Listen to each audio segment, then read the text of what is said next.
Hi everyone, we're going to be talking about something very amazing today in trading. I call this the psychology of pattern recognition in trading. And if you see me looking down and up, sometimes I'm going to be looking down more often because the masterclass is right here. Trading is a mind game. You heard me. Trading is a mind game. Basically, as I said today, we're talking about psychology of pattern recognition in trading. The purpose of that is to understand the mind behind patterns. Imagine if you live with me and every single 9:30 p.m. Or 9 p.m. I like drinking hot chocolate a lot. So let's say, for example, every single 9 p.m. you see me getting up, going straight to the kitchen and cracking a joke. Oh, Cliff is about to drink hot chocolate, right? Now, what would be the data there? The time and the joke, right? Yes. So when you see the time and no joke, oh, Cliff, are you okay? I'm not going to drink hot chocolate today. That's what you're going to ask me, right? So why are you asking me that? Because you've now studied a certain kind of pattern about me or some data that you're using to predict the patterns. So patterns are like roadmaps or blueprints. It shows you a predictable path. And one thing that I said was you predicting something, it doesn't necessarily mean that it's going to be right. That's what traders need to understand, that the ability to predict is not equal to money. The ability to predict is that you have been able to accumulate a certain data that helps you to predict a sequence. Now, there is a scientific basis of pattern recognition here whereby your brain is wired to recognize patterns. Why? Because the ability to recognize patterns is crucial for your survival. It's what makes you know this thing will lead to death. Whether it is your own data or somebody, if you see somebody, maybe let's say we don't know what fire is in our whole life and you saw fire burning 3 kids, would you touch the fire too? No. Exactly. The same way, that is why if you see 3 people, looking like poverty, that is why you strive not to be poor, because you know the dangers of being poor. So that is why you try to work hard, you try to do whatever you do. So you've studied patterns. It is true. So it is crucial for your survival. And then our neural networks in the brain is what helps us identify and respond to patterns. Your amygdala and your prefrontal cortex, they help you to be able to remember things out of emotions and so on and so forth. Now, as we're talking about patterns, it didn't start now. Trading is not the only thing where we use pattern recognition ability for. I was talking about how, back in the days, people used to use the sun and the shadow to tell the time. Do you know how to do that? No, my grandma used to do it. Your grandma used to do it. So the old people, I don't know how they got the ability from. Very good in predicting They love patterns. the extra thing, yeah. Very good in predicting patterns. So one of the things that we need to be able to understand is, patterns are not new. They are really an ancient ability. And then right now we are also trying to predict patterns anyways. Now, people are different when it comes to predicting patterns. As I said, there are individual differences. Each and every one of our experiences are different. Our knowledge are different. Where we grew up, whether you have siblings, whether you are from different countries, there are so many different things that influences pattern recognitions in our life. And most importantly, our cognitive abilities also helps us to differentiate each and every single person's perspective when it comes to patterns. And then also the experiences. And as I always say, again, I'm going to repeat it. Whether I give you a workout book and you read it for 2 years, you are not going to be ripped. You're not going to be jacked, right? Because, reading about, bench press and, squats does not automatically enter your legs. You got to go to the gym. So experience is the best teacher, they say. And one thing that I will say is that experiences does not become experience unless you have taken the lesson it gave you, and you can call that my experience. So it is the experience and my experience. They are 2 different things. The experience is what life taught you. My experience is what you learned from it. So it is very important. So if you're going through something right now and the lesson has not come out yet, then it is just a process. Because when a lesson comes out of anything, it shifts you to the next level. It is very important that you understand this. So now an experienced trader will easily recognize a pattern, not necessarily because he's a genius, it's because he has seen it over and over and over again. So what this simply means is that being wrong in trading is a good thing. I'm sure by now, by you learning from me over and over again, you should understand this and believe that being wrong is a good thing. Anytime that you are wrong in trading, know that you are about to go to the next level. What do I mean? Because you're about to learn something, right, that is going to give you another data that is going to help you to recognize certain patterns. It is true. So now the next thing that we're going to talk about is why then are people different in perspectives when it comes to patterns. Again, cognitive biases. In a quick recap, again, what is a cognitive? A cognitive is your brain ability to be able to recognize, memorize, remember, reason things, and judge. So it is basically your functionality when it comes to the ability to process things in your head. Now, cognitive biases basically are the way that you end up concluding things that will lead to either being wrong and so on and so forth. And you heard me talking about some of them in our previous master classes, that there are cognitive biases such as confirmation bias, loss aversion, FOMO, all of that are all basically cognitive biases. And they are psychological, things that human beings we feel and do that lead us to making right decisions or not. So, but then there is one powerful negative problem here about humans, that humans can see something that does not exist. And again, to be able to let you remember this lesson very well, as I was saying, in network marketing, they use a tactic whereby they, and you can relate. Yes. Yeah, okay, because I remember, So the truth of the matter is, the first question they ask you is to identify what your desires are. And you see, desires are things that does not exist. And so, but then it has a psychological feeling like it exists already. So if they ask you what is your desire, what do you want to achieve? And I want to buy my mama a house. I want to buy my own house. I want to own my own car. Wow. You know what is funny? This was my goal 4 years ago. Meanwhile, the person probably might still be broke. But anyway, this was my goal 4 years ago, and I know how it feels. Okay, yeah. Look. This is what I'm gonna do for you. I'm gonna connect you to my upliner, and my upliner is actually going to let you know how we're going to help you to achieve this goal. Oh wow! So they call it upliner, right? So the moment they call it upliner, oh hi, Mr. Upliner, this is James. Oh hey James, my brother, how you doing? I said I'm good. So I have on this call here. Nana is an amazing person, but he doesn't even know you really, right? But Nana is an amazing person I just met right now, and she was telling me about her goals, about how she wants to buy her mama a house. You know what? I'm not even gonna take much of Nana's time. I'm gonna let Nana talk about herself. Nana on the call here is my mentor, my beautiful partner, business, marriage, everything. And he's gonna help you for you to. And you know what? I don't even know why he picked up, because he's a very busy person. Probably the person is even in his boxes, right? And he's lying down on the couch. But he's a very busy person, and he's gonna help you for you to be able to do XYZ. Hey, Nana, how you doing? Tell me more about yourself. Then by the time you could realize, from all the cognitive functions that is gonna be applied here to get you to see what you don't see, then you start now creating emotions for yourself. So it's all a psychological thing that human beings will go through. And this is good. This goes more than just even in network marketing here. And so that people don't go, hey, you have something against network marketers. No, I used to be a network marketer. I don't do that anymore because it destroys relationships. However, anyways, so the truth of the matter is, you need to be able to understand that there is a structure of the brain that it can lead you to see something that somebody or something wants you to see. And that is an illusory correlation. There are illusions being formed in your mind that is feeling like a reality.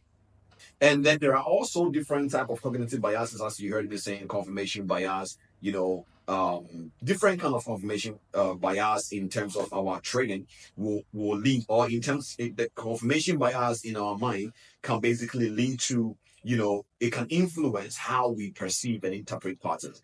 And you've heard me talk about confirmation bias before. It's about basically the ability for you to come to me and say, hey, Cliff, it's not even an ability. Your desire to come to me and say, hey, Cliff, I want you to see if gold will sell. I'm like, nah, gold will not sell. He's like, oh, gold will sell, it will sell. I said, it's not sell. Can't you see X, Y, Z? I said, okay, maybe it will sell, but I don't see it. Even what I said that I don't see, you are still not satisfied because it's not about me seeing or not seeing. You want me to agree with you to confirm your bias. Okay, so that can now influence how you perceive and interpret patterns. So very important you also understand this as well. So this is the two reasons why people differ from each and every single person or patterns and so on and so forth. Now, how do you then study trading patterns psychologically? Before we get into the technical side, how do you study it psychologically? First thing is you need to understand cognitive biases. So now you understand why I teach some certain things and people don't understand why I'm teaching it. That means I am not teaching cognitive biases to help you know that Cliff can teach psychology in trading. No, I teach cognitive biases. One of these days I will teach it again differently. Cognitive biases helps you to be aware of biases. That is why it's called cognitive biases. So the purpose of studying cognitive biases is not just to get knowledge, it's for you to understand and be aware of biases. Right? So, for example, right now, it's going to be very difficult for another network marketer from nowhere to, convince you to do something you don't want to do. Yeah. Why? So I know already. You know already. So I'm aware of that pattern. You didn't have to say it like that. Yeah, but you are aware of the above patterns. That is true. Yeah, so the part you have studied it, you know that if this person carries a bag and walk, it means this, right? Yeah. Anyways, yeah. And so it is important that you know that the structure of you understanding certain things in the psychology base that I teach, it leads to something. So understanding cognitive biases helps you to become aware of your biases. Number one, so what are some of the things that you need to understand cognitive biases? The first one is confirmation bias, that you are going to recognize the tendency to see patterns to confirm your existing beliefs. So you need to believe yourself that I am a human being, that I may sometimes desire what may not exist, and I may want it my way. And as a result of that, I may see what I want to see. And therefore, I need to create systems in place to make sure I am looking at the data and data only. Data and data only. I remember, one of my trading buddies will send me back in the days, because I teach a lot. And this is quite very difficult sometimes when you are trying to be both, a person that you teach and still try to predict the market on your own. Sometimes some of your students will send you some markup, and it is so confusing and good at the same time that you now start saying, oh, okay, maybe, no, maybe nothing. Stick to your this one. Right? So it is very important that you understand we are all human beings, patterns and existing beliefs. So that is why when I'm talking about strongholds, pulling down strongholds, it's really because there are some things you already believe that is existing in your mind that we need to pull them down. It creates confirmation biases. And then the next one I want to talk about is overfitting.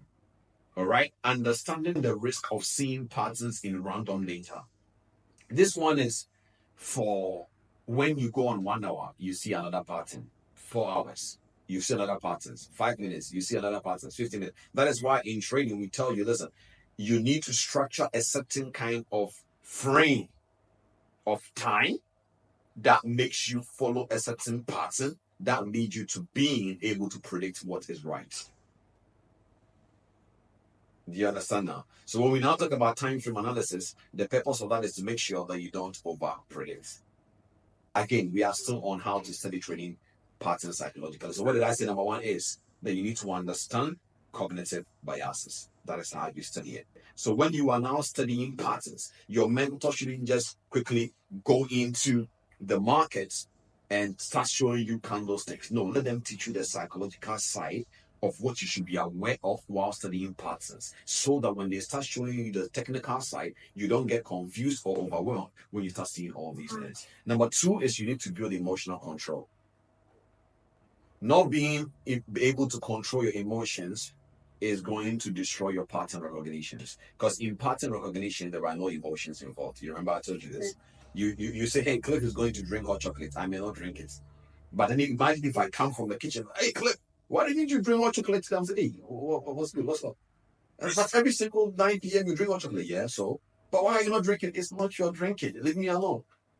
Right? So, yes, it is true you wanted to pray. Maybe you have bets with somebody that you see today, Cliff will drink hot chocolate, and I didn't drink, so you are angry. It's not your drinking. Leave me alone. So, one of the ways to build emotional control, you have heard me saying this, is mindfulness. Mindfulness, the ability to sit down and not let anything be in your mind and bring yourself into the presence of the moment you are in, is a skill. Because right now, maybe we may be talking right now, if probably somewhere in I used to sometimes I was mentoring. I think it was not a private mentorship, but it was one of these group calls that I had a privilege to go on to talk to people about psychology. And the person was asking me, sir, because I think the guy lives in Nigeria, and it was like, sir, what about we that we don't really have the right environment? There is noise. Sometimes even when I'm learning, there is goats crying. There is a goat crying, behind me. There is a machine. There are cars. Yeah. How do I practice, techniques like what you are teaching us? How do I be mindful? Imagine sitting down there and all you hear is, yeah, exactly. So now you are like, yeah, exactly. So now imagine if I'm telling you, imagine yourself as a millionaire, and then your ears is hearing all he hears. And there is nothing wrong with hearing the sound of goats. It's just that this goat is not yours. You can't kill it. You are not going to eat it. So what is it doing at your backyard? Yeah.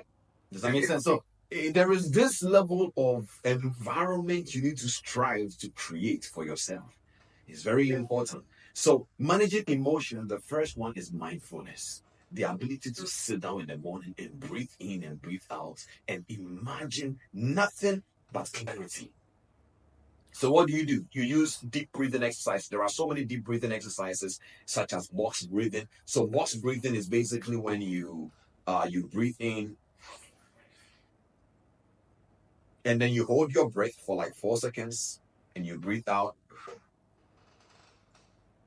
for 4 seconds and you don't do anything for 4 seconds and you breathe in again 4 seconds and you hold it for 4 seconds and you breathe out. So just like it's called breathing exercises in called 4 box breathing exercises. You can try it. It's a very powerful breathing exercise and it helps you to reduce stress and improves focus. And if you do this as a trader before London session or before New York session, it helps you, or before and after even trading, it helps you to reduce stress and improve focus during trading. And you need to reduce stress because stress is something that makes you to become very confused about patterns.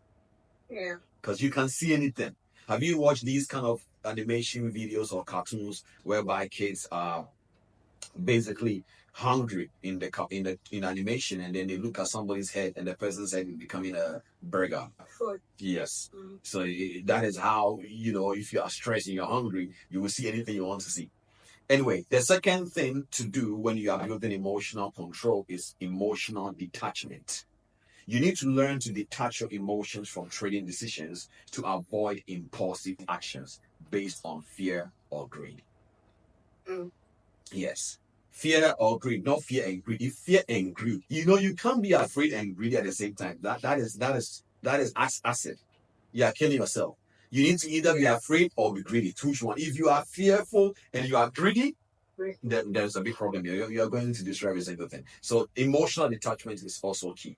Then you have to develop a disciplined approach. That means your routine is non-negotiable. If let's say Monday to Friday, you want to basically trade, good. But make sure that you are actually really following a routine. So if you know Mondays you're not going to have the time, don't force yourself. If you know that Tuesday you're not going to have the time, don't force yourself. So build your trading around Wednesday and Thursdays and stick to that routine. Don't overdo it. Discipline is not about doing something you can't. Discipline is doing something you have the ability to do and you are disciplining yourself to do it consistently.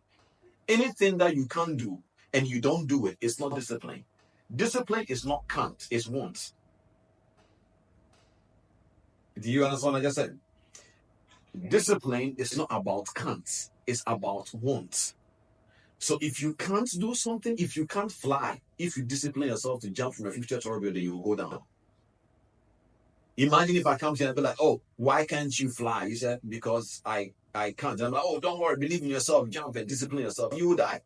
So discipline is not about I can't, it's about I want. So every single time you see somebody saying that I'm not disciplined, they are basically saying I won't do it. Yes, that's what it means. And so discipline approach can be built by having a routine and consistently following it. So you need to establish a consistent routine for analyzing the charts and identifying patterns. And then you need to use a systematic approach to pattern recognition and adhering to the predefined criteria and rules.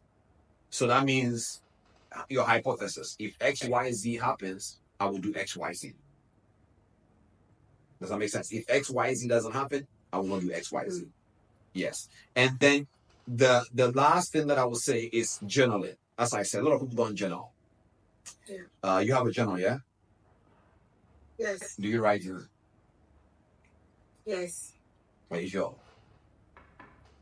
Yes. What do you write in it? That Cliff has a big head. No, it's only about the trading I'm writing. Okay, perfect. So it is very important that you basically journal your trades and your experiences. Even as you're coming on this call right now, how did the call make you feel? It's all part of the journaling. You know, write something down, analyze your past trades, what happened in Monday, Tuesday. Right now, I'm not gonna lie to you, most of my journaling is automated. I don't really have the time anymore and the luxury to journal every single time by pen to paper, but it's one of the best ways to do it. And then self-assessment.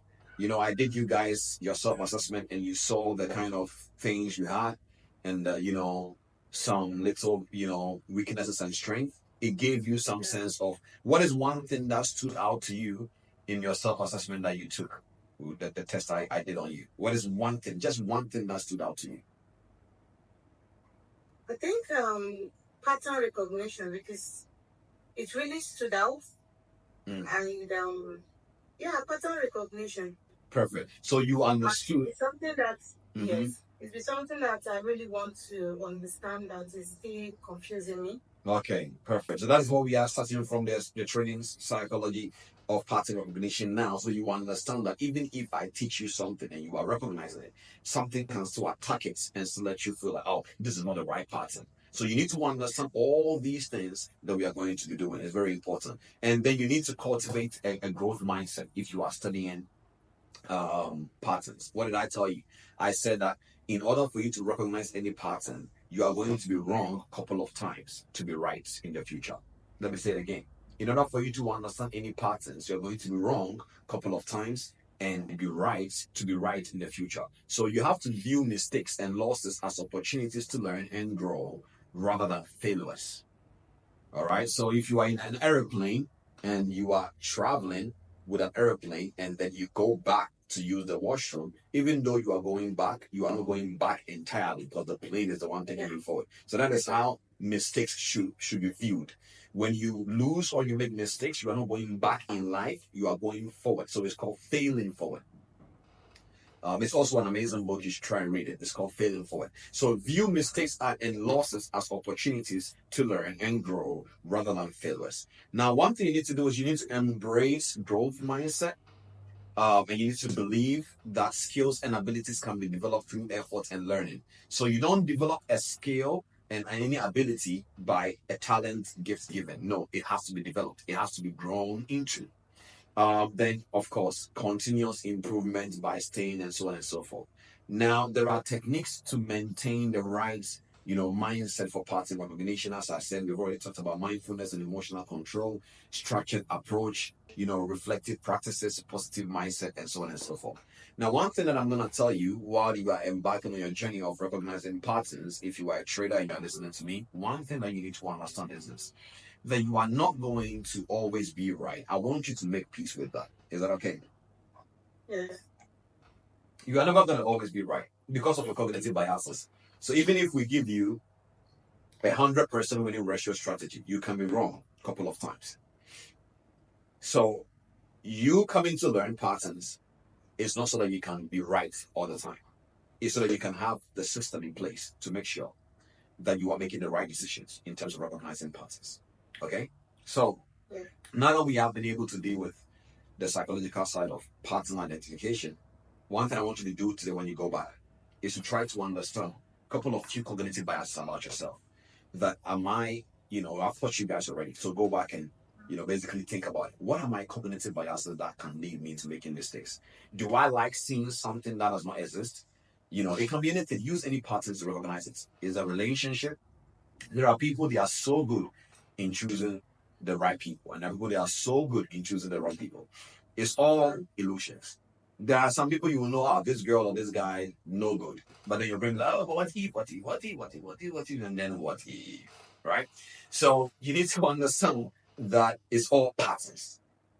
The ability for you to be able to see something that does really exist, and you are looking at it from a data perspective, not emotions or illusions or belief systems that exist that may be leading you to the wrong path. So just go and meditate on the information I've given you today. If you are writing something down, try your best. Yeah, try your best to make sure that you let it sink in. Because what you are going to be learning in the future, you need this as a foundational information to actually see the technical side of patterns. I hope this video blesses you. I'm going to be doing more of this every single time I'm having masterclasses with my people. I'll record a part of it and I'll share with you guys on YouTube. Don't forget to like, subscribe, follow, comment, everything that YouTube needs you to do for me. Trading is a mind game. You heard me. Trading is a mind game.